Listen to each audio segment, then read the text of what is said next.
Well, welcome back to the channel there, Papa's Posse. Once again, it's time for Papa's comic books, coffee, and more.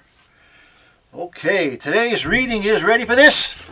Walt Disney's Sleeping Beauty. Now, I know I read a different edition of Sleeping Beauty earlier, but this is a new one, a different one. Let's see how this one goes, okay? This is from Random House Publishing. New York Random House Publishing. Copyright 1974, if you can read that. Okay, here we go. Once upon a time, a king and queen wished and wished for a child. At last, their wish came true. A princess was born. The king and queen were very happy. The queen decided to give a party. She asked everyone to come. She even asked the three good fairies. But there was one fairy who was not asked. She was the wicked fairy. When she heard about the party, her green eyes burned with anger. They will be sorry they did not ask me, she told her big black bird. On the day of the party, all the lords and ladies of the land came to the castle. They rode up in fine coaches. Each coach was filled with gifts for the little princess. The party had just begun when the three good fairies appeared. "We have very special gifts for the little princess," said the first good fairy. She waved her wand over the sleeping baby. "Little princess," she said, "I give you the gift of beauty." Then the second good fairy stepped up. "Little princess," she said, "I give you the gift of kindness." And just as the third good fairy started to speak, there was a terrible sound. The castle door flew open. There, in a cloud of smoke, stood the wicked fairy. Her big black bird was with her. "You did not ask me to your party," she said, "but I have a gift for the princess." The wicked fairy smiled a terrible smile. "When the little princess is 16, she will prick her finger on the spindle of a spinning wheel, and she will die." "Oh no," cried the lords and ladies. "Grab her," cried the king. But just as the king's men reached for the wicked fairy, poof, she disappeared in a puff of smoke. Then the third good fairy said, "I still have my gift to give. I cannot take away the wicked fairy's gift, but I can change it. Little princess," she said, "you will not die when you prick your finger, but you will only go to sleep. But you will sleep until the prince comes and breaks the spell." The king had an idea. If there are no spinning wheels, he said, the princess cannot prick her finger. So the king's men burned all the spinning wheels in the castle. They made a great fire in the yard. But there was one spinning wheel that was not burned. It stood in a little room at the top of the castle.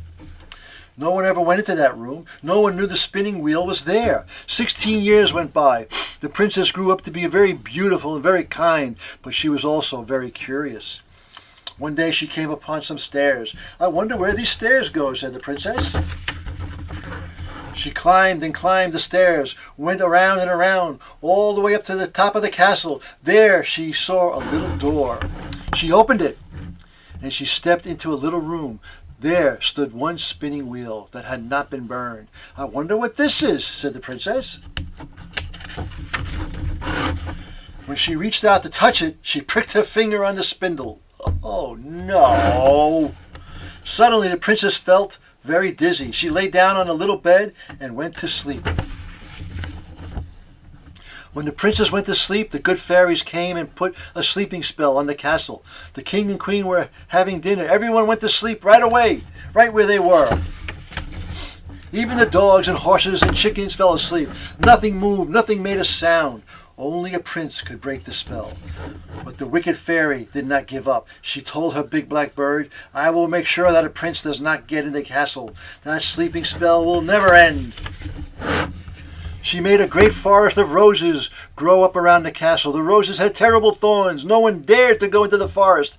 And so the castle slept and slept. It stayed that way for 100 years. Then, after all those years, a prince rode by. He saw three women. They were the three good fairies. "What is inside this forest?" he asked. "No one knows," said the three women. "No one has ever tried to go in." "Then I will try," said the prince. "Take this sword," said the woman. "It is a magic sword." And before the prince could speak, poof, The three women were gone. The prince cut off one branch with a sword. Suddenly the branches moved out of his way. The prince rode into the rose forest, but he did not see the big black bird was watching him. The bird went off to tell the wicked fairy. When she heard about the prince, she flew into rage. "I must kill him," she said. "I shall turn myself into a dragon and wait for him in the rose forest." When the prince saw the terrible dragon, he held up his sword. The dragon blew hot flames at him, but the prince was very brave. He charged the dragon. The magic sword flashed with light. Just before it found its spot, the dragon screamed and fell to the ground. It was dead, and so the prince rode on. At last he saw the old castle. When he went inside the castle, he saw a strange sight. No one was moving. No one was making a sound. The prince looked around and saw some stairs. He decided to climb them. They went up to the top of the castle. There, he saw a little door. When he opened the door, he found the sleeping princess. She was so beautiful, he bent over and kissed her. Suddenly, the princess woke up. The spell was broken.